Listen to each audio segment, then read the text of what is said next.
Então os astrólogos ali, os adivinhos, os feiticeiros, todos aqueles que se diziam sábios, inteligentes, disseram, mas isso é impossível, nunca um rei fez isso, pedir que adivinhe o que ele sonhou. Todos os imperadores, os reis, pedem que interprete o sonho, conta o sonho e a gente vai tentar interpretar, saber o que significa. Agora, saber o que sonhou, aí já é impossível. E eles disseram, olha, só Deus, deuses sabem isso, e eles não estão aqui no nosso meio, eles não estão aqui conversando com a gente e não revelam as coisas para a gente assim.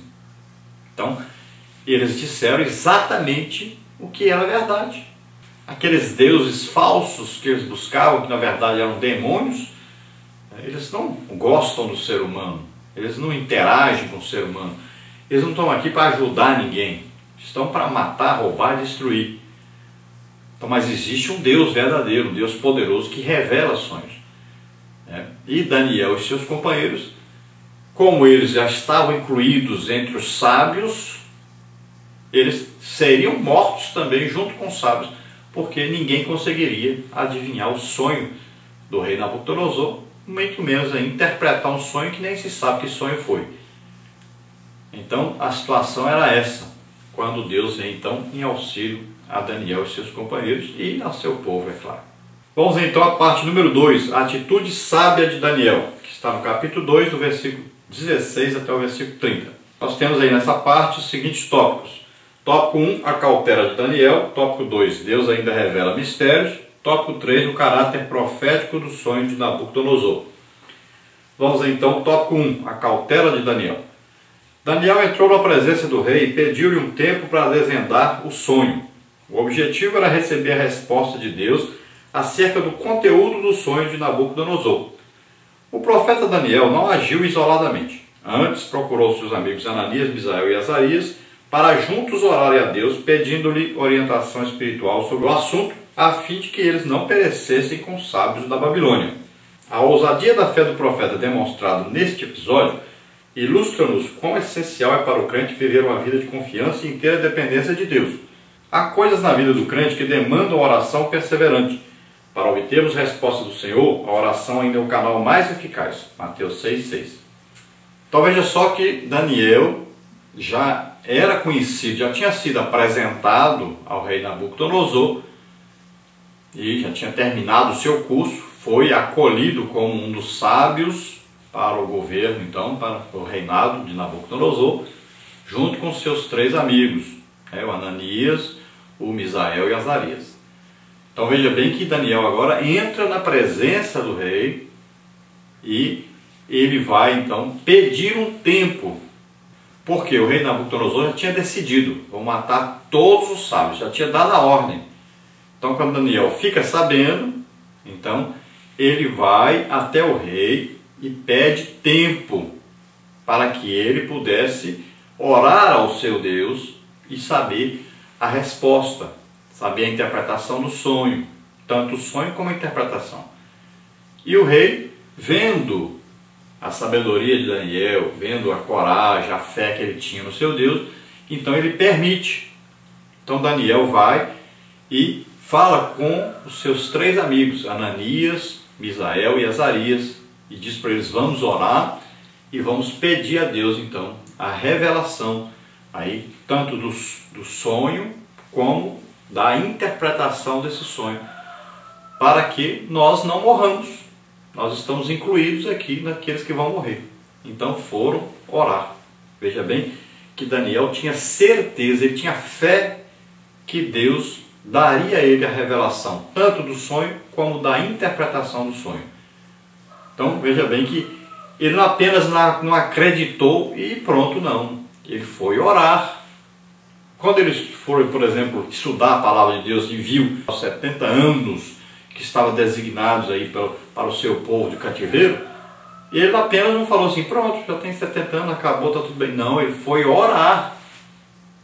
Foi pedir a Deus perdão pelos pecados do seu povo, foi reconhecer esses pecados e foi então dizer para Deus que estava terminado esse período, né, e pedir a Deus que os libertasse. Veja bem, então Daniel era um homem de oração. A oração é que fabrica as coisas no reino espiritual. Tudo que nós quisermos de Deus, nós vamos orar a Deus para construir isso no reino espiritual. Depois do reino espiritual é que aparece aqui no reino material, aquilo que nós desejamos. Então tudo é construído primeiro no reino espiritual. Nós queremos a ajuda de Deus para alguma coisa, para alguém, nós vamos o quê? Orar, intercedendo, nos colocando no lugar desse alguém junto a Deus. Então nós vamos construir aquilo que nós queremos no reino espiritual para aparecer no reino material. Então o que Daniel fez? Foi orar. Jesus disse que a melhor oração, a mais importante é essa. Entra para dentro do teu quarto, fecha a porta e fala com teu pai em secreto. É a oração que nós todos temos que fazer e temos que desenvolver na nossa vida. Essa oração só nós e Deus. É intimidade com Deus. Então nós vamos construir no reino espiritual aquilo que nós queremos que aconteça no reino material. E Daniel então foi orar. E veja que Daniel já era acostumado a orar. Ele orava 3 vezes ao dia. Já era acostumado. Ele estava indo fazer aquilo que ele já estava acostumado a fazer. Tópico 2 aí, Deus ainda revela mistérios. Depois de Daniel e seus companheiros terem buscado a Deus em oração, o Senhor revelou o que o rei havia sonhado e também o que o sonho significava. Daniel exaltou e alegrou-se em Deus porque o Altíssimo interveio na história humana. Quem pode livrar como o Senhor? Quem pode impedir a sua ação? Sábio algum do mundo. Ninguém poderia prescrutar o pensamento e a consciência de um homem poderoso como o rei da Babilônia. Mas o Senhor dos Exércitos não só podia como fez. Ele é o Criador, o homem é criatura. O homem está sob a providência de Deus, pois ele tem poder de mudar os tempos e as estações do ano, de remover e estabelecer reis. E ele conduz a história humana. Então veja que Daniel foi orar, seus companheiros também foram orar, e Deus deu então a interpretação. Num sonho de Daniel, uma visão, ele teve então a revelação. O que era o sonho e o que significava o sonho daquele rei Nabucodonosor. Veja só que Daniel então imediatamente faz o quê? Aquilo que a maioria das pessoas se esquece de fazer. Ele foi orar elogiando, agradecendo, louvando e adorando a Deus, reconhecendo o poder de Deus, dizendo que Deus tem poder de colocar rei, tirar rei, de revelar sonhos, coisas ocultas. Deus tem poder sobre todas as coisas.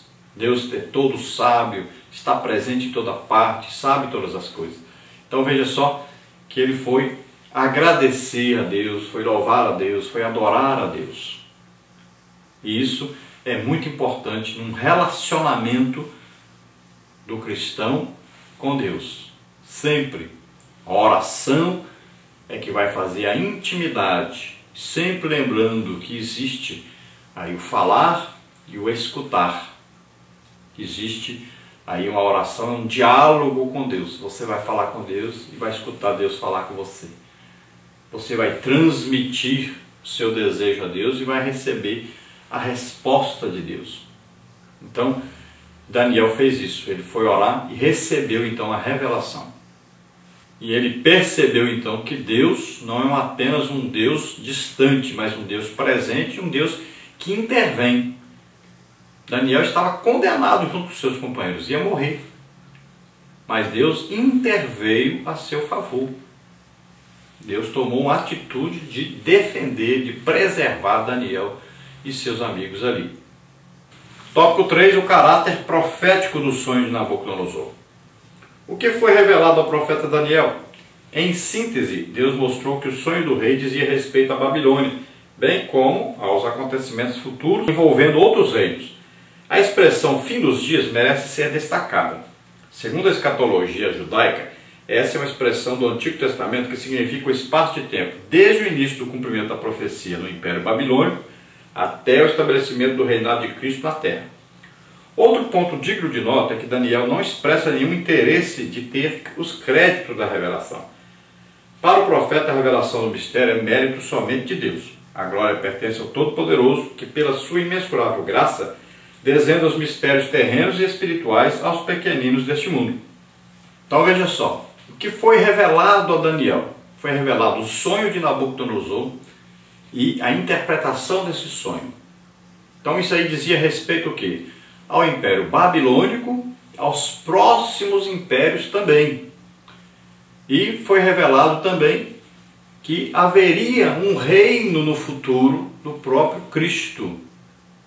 Então veja bem, aí foi um sonho escatológico, falava a respeito de um futuro próximo, de um futuro mais distante um pouco e de um futuro muito distante que nem aconteceu nem nos nossos dias ainda, que ainda vai acontecer, que é o governo do próprio Cristo sobre a terra, que é o milênio. Então veja só que Deus dá uma revelação para um homem que nem crente era, mas ele dá uma revelação revelando para nós também o futuro. Veja só que coisa tão importante. Então isso se destaca aí. Outra coisa que se destaca muito aí é que Daniel não tomou para si a glória. Veja bem porque Deus usava Daniel.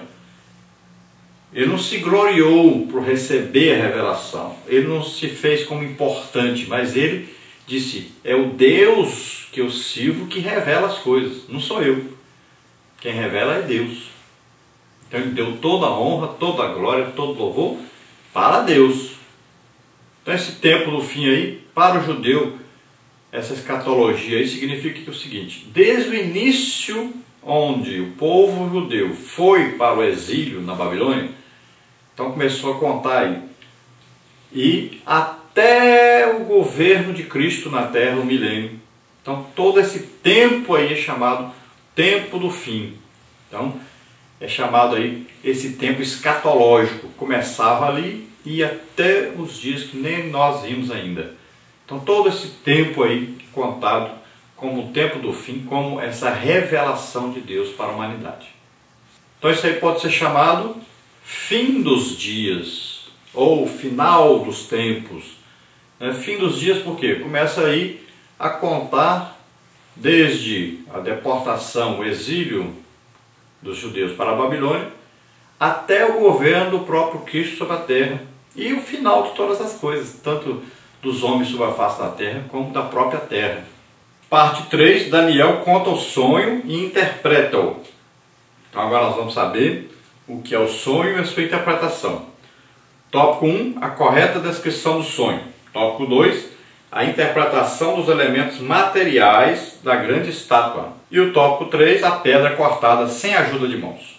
Tópico 1, então, a correta descrição do sonho. O sonho do imperador babilônico era profético. Nabucodonosor viu uma estátua constituída por uma cabeça de ouro, peito e braços de prata, ventre e coxas de cobre, pernas de ferro e pés de ferro e de barro.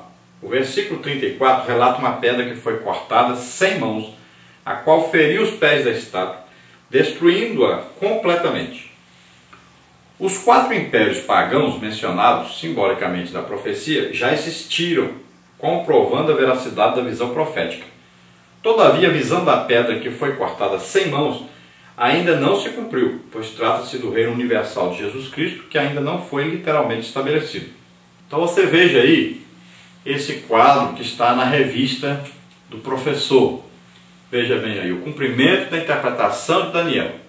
A grande estátua do sonho de Nabucodonosor, capítulo 2, versículo 24 a 45, representava os 4 reinos que dominariam como potências mundiais. Reconhecemos-los como Império Babilônico, Império Medo-Persa, Império Grego e Império Romano. Todos estes serão subjugados e chegarão ao fim pelo reino de Deus, que continuará para sempre. Então, o que significa aí? Essa parte de cima aí, ó, a cabeça. Então, o material aí é ouro. Significa aí o Império Babilônico, cujo rei era Nabucodonosor. E o período de dominação, desde 606 a.C. até 539 a.C. Aí, braços e peito aí, o material aí é prata. Então, menos forte do que o ouro. E o significado aí é o Império Medo-Persa. Então reuniu a Média e a Pérsia, então se fundiram aí como império. E o período de dominação, 539 a.C. até 331 a.C.